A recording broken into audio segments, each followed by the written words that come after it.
And we are recording. All right, so I'm just gonna switch to my stick so you can see it a little bit better. And now we're gonna have a look at just the basic cuts again. So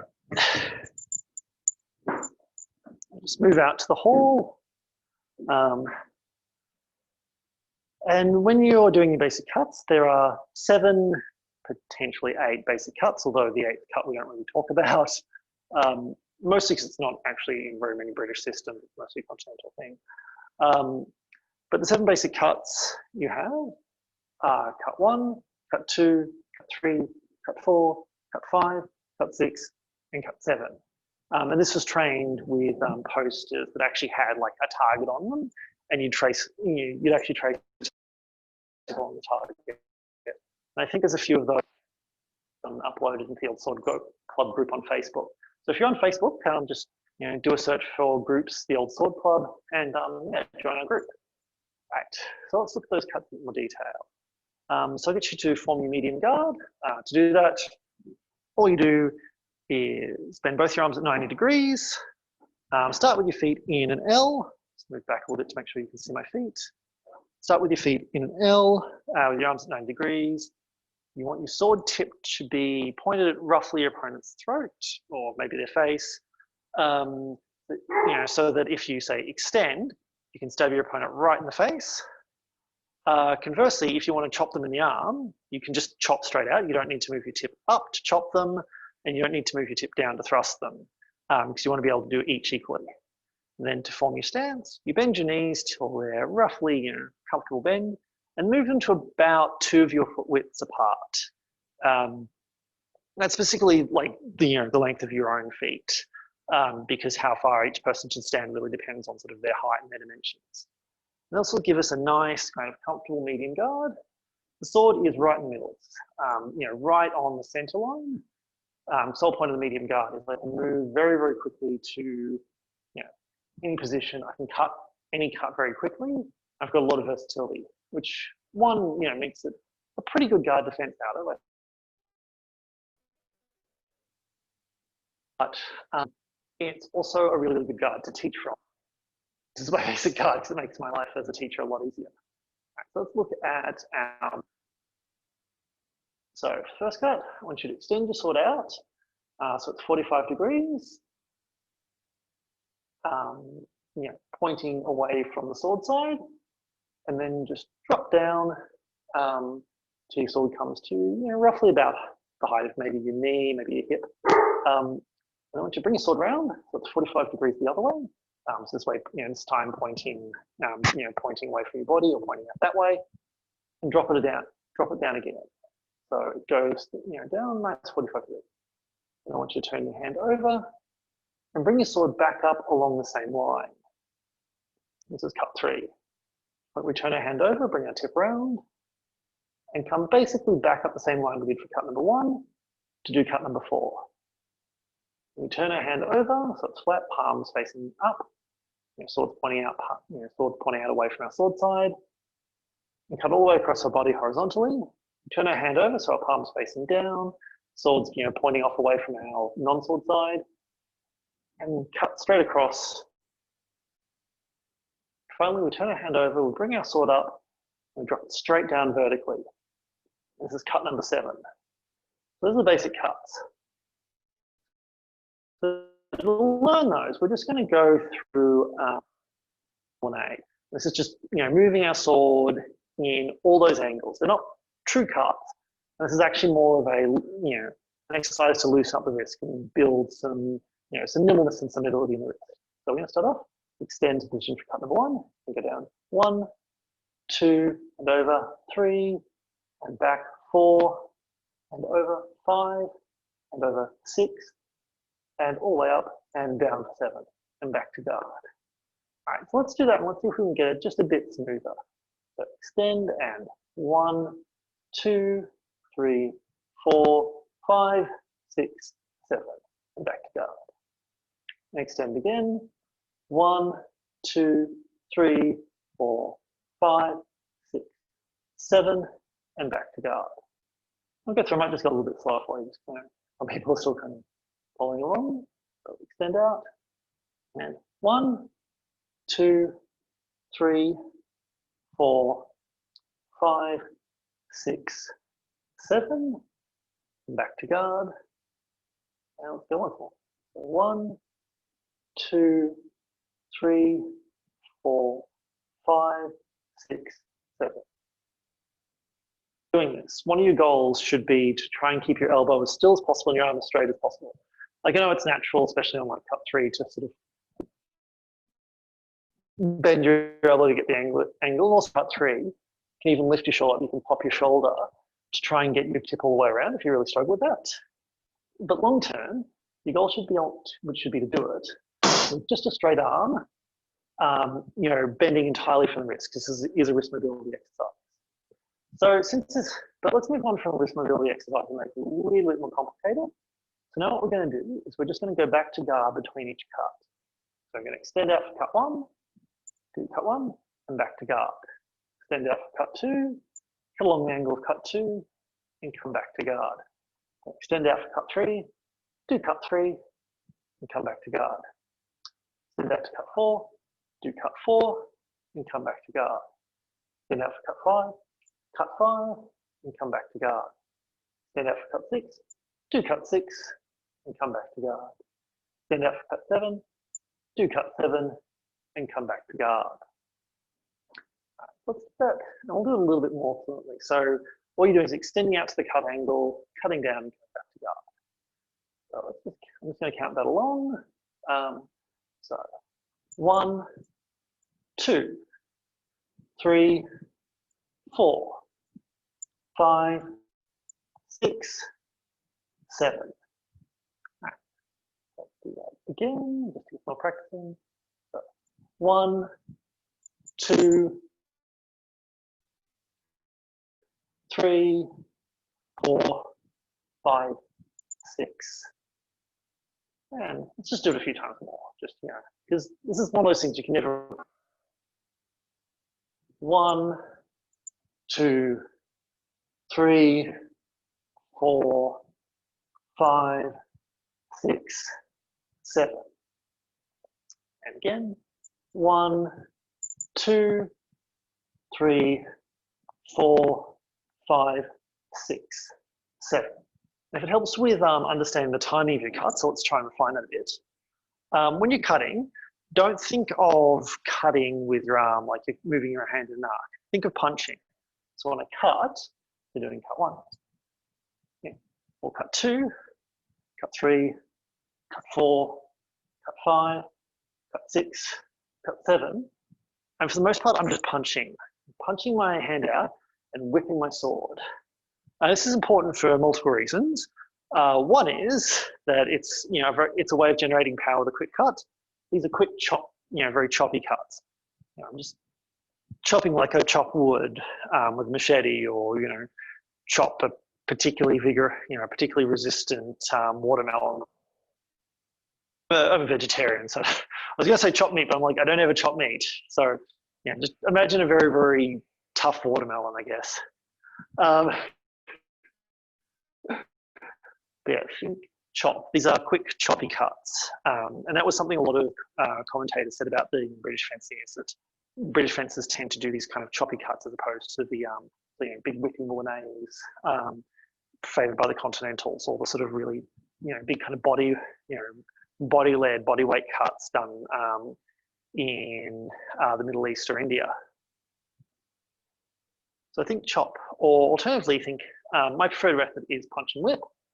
The other reason is when you're fencing against an opponent, when I have to fight when I have to stop someone from hitting me as I'm hitting them, the way I get control of their blade is I punch the hilt of my sword. If you imagine I've got like a shell hilt, or with a stick you punch kind of, you know, a little bit above where your hand is into your opponent's stick, but you punch in and then whip around, punch and whip. And the idea is you're getting control of, or even displacing, your opponent's sword as you come in. So let's do this again. I'll demonstrate from the side, just to get a bit of a better idea. So I think really punch and whip. So 1, 2, 3, 4, 5, 6, 7. And again, 1, 2, 3, 5, 6, 7. Cool.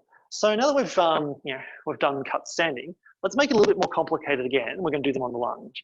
We'll just do cuts 1 and 2, just because those are a considerable margin.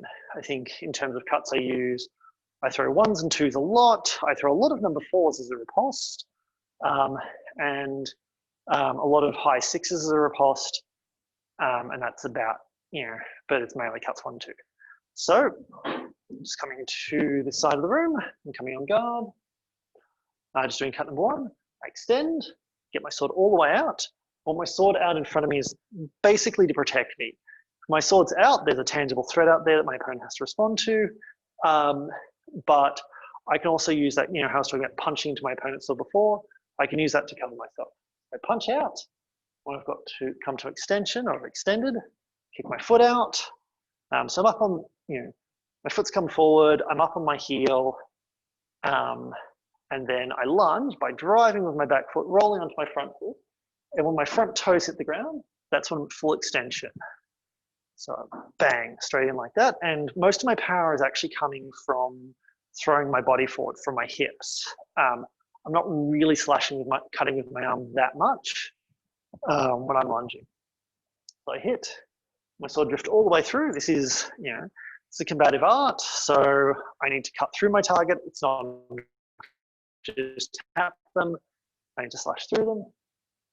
Actually thinking to smack through rather than just tap is really, really helpful. It's the same way in boxing, they always tell you to punch through the target. Same idea with a stick is you want to smash through the target with a stick or cut through the target. And from here to come back, I pull with my back leg, I bend my back leg to basically pull me back. I also lift my toes up to push off my front leg so I can retract really quickly. And then I even let my sword come back up. And then when I've come all the way back to my normal stance, that's when I retract and come back to guard. So to break that down again, a lunge consists of extend, kick, lunge, retract. Extend, kick, lunge, retract. All right, so I'll get you to follow on, we'll just start with cuts 1 and 2 until you've got the footwork down, and then we're going to try it with all 7 of the cuts. And then if you do really, really well, I'll tell you about the secret 8th cut. All right, so everyone ready? And starting with cut 1, extend, kick, lunge, and retract. It's time cut 2, extend, kick, lunge, retract. Cut 1, extend, kick, lunge, retract. Cut 2, extend, kick, lunge, retract. All right, so let's try that a little bit more fluid. 2, and I want you to do the lunge in one motion. That should be something like 1, 2. A little bit weird tonight because I didn't get back. I forgot to change my shoes before I came to lesson, so I'm wearing shoes that have a little bit of a heel. And even though it's only about 1 centimeter of elevation, it does affect how you lunge, which is something I found out in the middle of a show when I had to completely change my footwork. Just little things make a big difference. All right, you all ready? And 1, 2, 1, 2, 1, 2, 1, 2. All right, just another tip in terms of your lunge. I don't let my hand move back. I mean, my tip can drift back, but as long as I don't let my hand move back, if my hand is only coming forward, I won't be terribly telegraphic. And sure, the goal is that, the absolute fine goal is that your tip and your hand should only ever come forward. And you can practice this, get someone to like hold a stick just behind your hand or just behind your tip and practice sort of rotating around it. Or even if you've got a mirror, practice, this in a mirror. But realistically, your tip is going to dip back a little bit, and that's not as big a problem as moving back. So really focus on just extending your hand when you do this. So let's go again.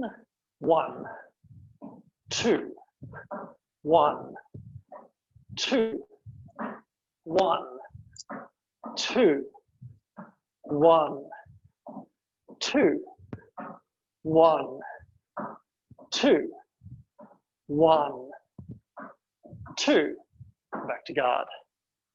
All right, so let's look at refining our lunges just a little. Something I find quite helpful, if you have like a full length mirror or something and a big room you can lunge in, standing in front of your mirror, or even windows at night, like I am now. One thing that's very, very useful as a home exercise is throw lunges and look at what you can see. You know, see what moves first when you lunge. And ideally, the first thing that really should move is your hand, and then you should follow your hand in,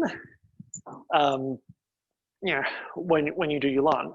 But look for any extraneous movements, look for any shoulder movements or twitches or movements, things that you need to adjust, and work on either compensating. So sometimes you might, you know, I used to have a friend who, before he lunged, would always move his knee out to make sure his knee was in the proper position. When you have stuff like that, where you're doing preparatory movement, sometimes just, you know, moving to the preparatory place is a good solution. So if, you know, you're the person who, you know, moves your knee out, then lunge, just keep your knee out, start with your knee out. The other thing to do is just minimizing movement. So practice not doing certain movements to, you know, in order to be as non-telegraphic as possible. So let's just try that. So we're going to do a few slow lunges just to really practice moving in the right order. So 1, 2, 1, 2, 1, 2. All right. So now let's try the next adjustment. What I want you to do, I'll show this from the front, is I want you to push your knees out as far as you can. Really get like a good groin stretch going and really push it out, because your goal is to get your knee to be sitting over the outside of your foot. If you see that, yeah. I actually use my sword to measure this. If your knee's sitting on the outside of your foot, it means your hips are really, really open. And I know a lot of you are going to have to do hip stretches to really get this down. I know I am. But if your knees are open, there's only so far your knee can bend outwards before your skeleton will stop you from falling over. If your knees are inwards though, I can kind of collapse the floor like this, although I'd hurt my knees doing it. And that also means that when I'm lunging, if my knees are out, I'm a lot more stable, which means I can stay extended longer. It also means I can drive more, because I can put all of my effort into driving forward and then back, as opposed to staying stable. Whereas if my knees is bent in, yeah, I'm just going to skip back, because it's not painful, it's not unpleasant like that, but it is very, very draining in terms of my energy. It's going to tire me out. So let's start. Come on, guard. Push your knees out. Push your knees all the way out. And holding them there, let's just do a few lunges. So 1, 2, 1, 2, 1, 2, 1, 2. All right. So if that felt a lot more comfortable, like deliberately putting an effort into pushing your knees out as you lunged, that's the thing I want you to work on for however long until we can meet up, is just work on lunging whilst pushing your knees out, because I think that's a really, really good cue and a really good thing for you to fix. The other thing that's worth trying, I'll just move center so you can see a bit better, is get your pelvis, push your pelvis all the way forward. Now push it all the way back. Now push it all the way forward. And now all the way back. And all the way forward again. And this time I only come about halfway back. So, you know, and that should hopefully recenter your pelvis below your spine. So there's like a straight line down your spine, all the way to your pelvis, and everything is stacked. Well, the other thing you can do to try and achieve that, imagine you're crushing a walnut with your mighty, mighty buttocks. Crush that walnut. And now, starting off with our buttocks is squeezed and pivoted forward, just going to do a few lunges. So if you're all ready, and 1, 2, 1, 2, 1, 2, So that felt a lot better for me. I felt a lot more explosive. I don't know if that came across on camera because I was trying to keep things slow, but I know what cue I'm going to work on, and that's how that's what I'm as practice in the meantime is I'm going to start by squeezing my butt, just buns of steel. All right. So hopefully that's those two cues have helped you. If they made your lunges feel better, certainly work on practicing your lunge. Just do sort of 10 lunges every so often. When I'm working, if I've been working for an hour or two at home, I'll just get up and do 10 lunges. And if you can do that multiple times a day, you'll improve really, really quickly. And if you're like me, I find I'm not a big fan of solo training. I can do a bit of it, but I much prefer to actually be fencing with someone. Doing 10 lunges, doing just 10 lunges is kind of a way of being like, oh, I'm not going to find this too exciting, but I can certainly do 10 lunges. By just trying all the 7 cuts, on the lunge.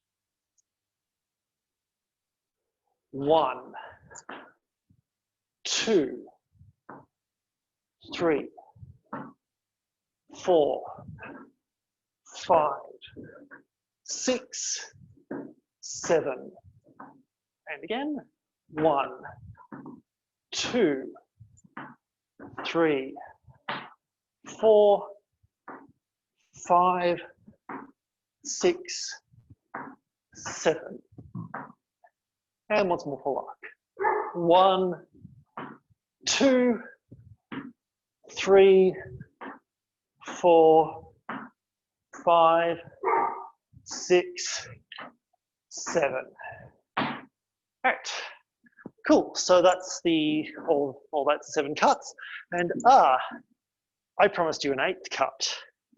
So cut number 8 is something that you only see in one British manual I know of, which is Alfred Hutton's Cold Steel. And Hutton wrote quite a few different manuals on Sabre. There's about 4 or 5 of them from memory. He only includes cut number 8 in one, and he says explicitly that it's an Italian cut. You also actually know, you do see it in reference in Burton's sword manual. It's not it's not from a cutting system he uses, but Burton can't shut the hell up. He talks about the German cutting system, which has cut number 8. Cut number 8 is a rising vertical cut. So it cuts straight upwards, just bang like that. The reason it's not very commonly practiced on the fact that there's not a lot of call for it, and the primary target is the fork of the legs, which is a very, very rude place to hit in friendly training. And in fact, in all of 19th century Sabre rules, you're not allowed to strike to the inside of the thigh. So not only are you not allowed to hit people in the nuts, you're also not allowed to sort of hit them down here if it's coming to the inside. Outside is fine, but a cut here is not legit because they're worried about getting wanged in the balls, so to speak. They won't phrase it like that. All right, so before we move on, are there any questions? I should probably, so while you're typing and or thinking about your questions, unmuting yourselves, I probably should tell a bit of an anecdote.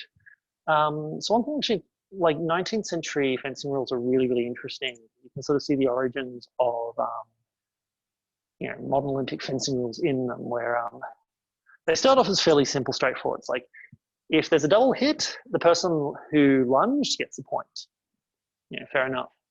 But then I sort of, there's this process of splitting hairs where it's like, well, if both people lunged, but they didn't really lunge equally, like if one person was on a full lunge, whereas the other one had only just really extended, is it a double hit, or does the person on the full lunge get the point? And of course, the answer to that was, oh, the person who has done more lunge has got the point. And this is where you get kind of the modern right of way rules from in Olympic fencing, where it's whoever sort of started extending first is the one who gets the point, which I find very, very interesting. So anyway, are there any questions? That looks like a no. Oh.